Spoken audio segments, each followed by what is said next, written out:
All right, so I finally got that out. So pretty straight. A couple of parts I kind of went through, like right there, but that's not a big deal. But I got it pretty good. It's still pretty straight. Yeah. So, well, there we go. See, it's pretty straight. And that's it. Just gotta take that last little piece right there. Just gotta cut at the end, and that'll drop right out. That's the new piece that goes right in. Oh, shit. Oh, something fell. I don't know what the hell that was, but I think that'll fit right down in there. Tack it back in. And I'm just waiting for my other part because they sent me the wrong thing. So we're gonna keep it down here because this is all nice metal up here.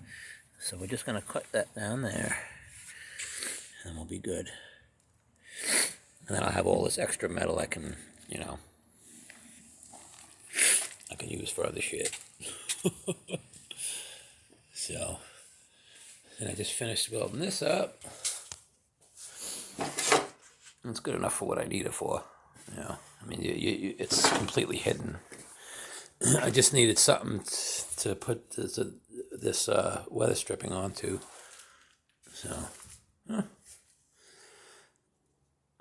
that's some more of that de-rust stuff.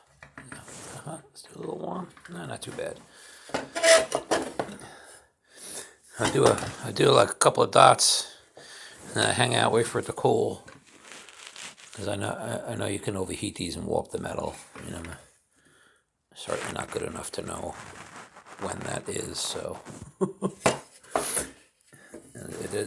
this metal's a little messed up right there, but I needed that as a guide to where this goes. So I didn't want to cut it off. So, but I de-rusted the shit out of it. There's no rust in there. And I'll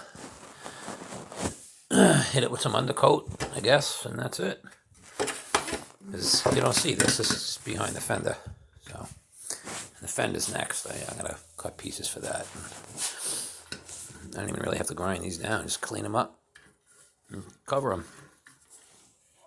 All right, guys. Have a good one. Later.